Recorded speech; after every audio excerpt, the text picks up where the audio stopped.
अरब सागर में उड़ती इन लहरों में जितना शोर है, इसकी गहराइयों में पसरा है उतना ही सन्नाटा। और इसी सन्नाटे में दफन है न जाने कितने ही रहस्य। ये रहस्य है हजारों साल पहले समुद्र में डूबे एक शहर का। ये रहस्य है भगवान श्री कृष्ण की नगरी द्वारिका का। समुद्र की गहराइयों में इतनी खूबसूरत, इतनी विशाल और इतनी भव्य नगरी को यदि कोई एक बार देख ले तो बस देखता ही रह जाए। ऊंची ऊंची दीवारें, बड़े बड़े गेट और उन पर की गई नक्काशी, भव्य मंदिर और महल, एक पूरा प्लांट शहर जिसे देखकर लगता है मानो हम कोई फिल्म देख रहे हैं। जी हाँ दोस्तों, आज हम आपको लिए चलते हैं समुद्र के 130 फीट की गहराई में, जहाँ स्वयं भगवान श्री कृष्ण की नगरी यानी द्वारिका स्थित है। लेकिन उससे पहले आपको बता दूं कि कई लोगों को द्वारिका और बेट द्वारिका में काफी कंफ्यूजन होता है। दरअसल द्वारिका को दो हिस्सों में बांटा जाता है, द्वारिका और बेट द्वारिका। द्वारिका गुजरात के जामनगर में समुद्र के किनारे बसा एक छोटा सा शहर है। द्वारिका शहर में ही विश्व प्रसिद्ध श्री द्वारकाधीश का मंदिर है, जिसे भगवान विष्णु के 4 धामों में से एक माना जाता है। वहीं बेट द्वारिका गुजरात में समुद्र तट से 3 किलोमीटर की दूरी पर समुद्र के बीच एक द्वीप है। सालों से यहाँ जहाजों द्वारा जाया जाता था, परंतु अब यह सड़क मार्ग से जुड़ चुका है। यहाँ कई सालों पहले खुदाई में कई सारे अवशेष मिले थे जो महाभारत काल यानी द्वापर युग के थे। यहीं पर समुद्र के नीचे करीब 130 फीट की गहराई में खोजकर्ताओं को कुछ ऐसा नगर मिला था जिसे देखकर हर कोई हैरान था। समुद्र की गहराइयों में द्वारिका की खोज करने गई आर्कियोलॉजिस्ट की टीम को एक ऐसी भव्य नगरी दिखी जिसे देखकर लगा मानो वह कोई फिल्म देख रहे हो। उन्हें यहाँ पर करीब 9000 साल पुराने बर्तन, तांबे के सिक्के और एक ऐसा भव्य ग्रेनाइट का स्ट्रक्चर मिला जो कि एक भव्य महल और उस नगरी के चारों ओर बने परकोटे के समान था। इस नगरी का मेजरमेंट 12 योजन यानी 153.6 किलोमीटर का था। खोजकर्ताओं को जितनी जमीन पर नगर के परकोटे के अवशेष मिले थे, भागवत पुराण के अनुसार ये उतनी ही जमीन थी जितनी समुद्र देव ने श्री कृष्ण को द्वारिका बसाने के लिए दी थी। इस नगर के बीचों बीच एक महल स्थित था जिसके अवशेषों की कार्बन डेटिंग के बाद पता चला कि यह महल और नगर का परकोटा जिन नक्काशीदार पत्थरों से बना है, ये पत्थर कई हजार साल पुराने हैं। लेकिन दोस्तों, आखिर हमें कैसे पता पड़ा कि यह नगरी द्वारिका नगरी है और इसे श्री कृष्ण ने बसाया था? और तो और ये पानी में कैसे डूबी? तो चलिए अब आपको इस अद्भुत नगरी का रहस्य, इतिहास और हमारे पुराणों में वर्णित इसके डूबने की कथा को विस्तार से बताते हैं। आप इस वीडियो को लाइक और शेयर करके हर तरह का ज्ञान चैनल को सब्सक्राइब जरूर करें और मेरे साथ कमेंट में लिखिए, जय श्री द्वारकाधीश। नमस्कार दोस्तों, स्वागत है आप सभी का हर तरह का ज्ञान चैनल पर। श्रीमद् भागवत पुराण के 10वें अध्याय के अनुसार अपने मामा कंस का वध करने के बाद भगवान श्री कृष्ण अपने यादव वंश के साथ मथुरा में रहने लगे। लेकिन कंस की मौत का बदला लेने के लिए उसके ससुर जरासंध ने मथुरा पर 1 या 2 बार नहीं बल्कि पूरे 17 बार आक्रमण किया। बार बार हो रहे इन 17 बार के आक्रमण के कारण मथुरा की दीवारें ढह गईं और राजा कंस की मौत हो गई। आक्रमणों से न केवल मथुरा की प्रजा परेशान थी बल्कि श्री कृष्ण भी दुखी हो चुके थे। ये सब देखकर उन्होंने एक ऐसा निर्णय लिया जो इतिहास में अमर हो गया। श्री कृष्ण ने अपनी प्रजा की रक्षा के लिए मथुरा से कहीं दूर चले जाना सही समझा। भगवान श्री कृष्ण अब और युद्ध करके अपने परिवार और प्रजा को संकट में नहीं डालना चाहते थे। इसलिए उन्होंने अपने परिवार और पूरी प्रजा के साथ मथुरा को छोड़ दिया और मथुरा से 1250 किलोमीटर की दूरी पर अरब सागर के किनारे जा पहुंचे, जहां उन्होंने विश्वकर्मा को समुद्र के ऊपर एक नगरी बनाने का आदेश दिया। लेकिन समुद्र देव की मर्जी के बिना समुद्र के बीचों बीच एक पत्थर भी लगाना संभव नहीं था। इसलिए भगवान श्री कृष्ण ने समुद्र देव की पूजा की। स्वयं नारायण का आदेश कौन टाल सकता था? तुरंत समुद्र देव ने प्रकट होकर अरब सागर के बीचों बीच 12 योजन यानी करीब 163.6 किलोमीटर की धरती प्रदान की। कुछ ही समय में इस भूमि पर भगवान विश्वकर्मा ने एक विशाल द्वारिका नगरी का निर्माण किया। इस नगरी में सब कुछ बेहद ही खूबसूरत तरीके से बनाया गया था। अपनी प्रजा और यादव वंश को द्वारिका में बसाने के बाद श्री कृष्ण वापस मथुरा गए और जरासंध से अंतिम युद्ध किया, जिसमें भगवान श्री कृष्ण द्वारा जरासंध का वध कर दिया गया था।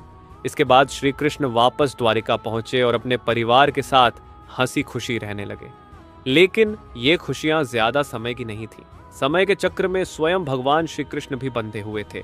का पहिया घूमा और कुछ ही समय के बाद पांडवों और कौरवों के बीच युद्ध छिड़ गया, जिसमें भगवान श्री कृष्ण अर्जुन के सारथी बने।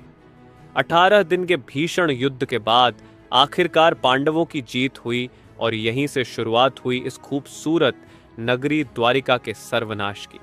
महाभारत की स्त्री पर्व के अनुसार ये वह समय था जब पांडव महाभारत के युद्ध में विजय होते हैं और उनके हाथों सभी कौरवों का वध कर दिया जाता है।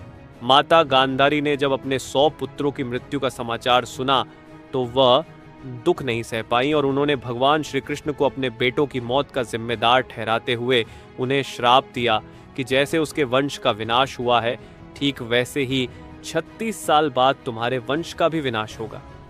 श्री कृष्ण इसके बारे में सब कुछ पहले से ही जानते थे। उन्हें इस बात का पहले से ही आभास था, इसलिए उन्होंने श्राप को आशीर्वाद के तौर पर लिया।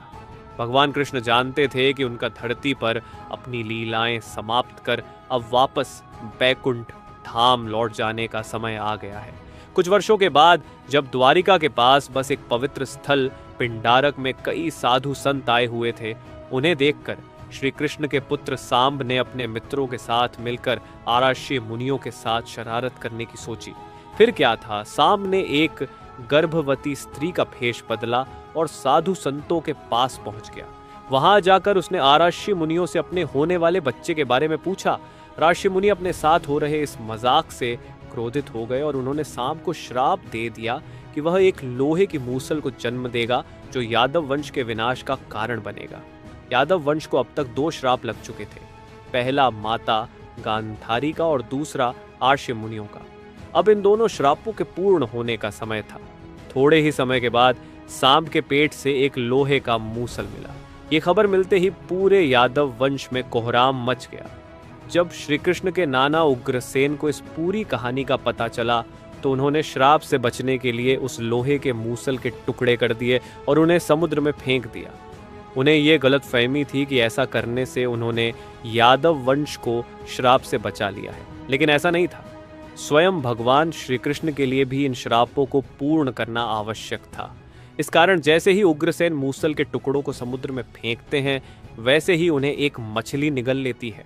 इसके बाद वह मछली मछुआरों के जाल में फंसती है।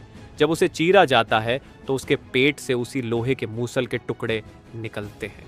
कहा जाता है कि एक शिकारी ने इस जहरीले मूसल के टुकड़ों से एक जहरीले तीर का निर्माण किया और इस तरह टुकड़े टुकड़े होने के बाद भी ये लोहे का मूसल एक बार फिर तैयार हो जाता है यादव वंश के विनाश के लिए। अब 36 साल बीत चुके थे और वह समय आ चुका था जब माता गांधारी और आर्ष मुनियों के श्राप को सच होना था।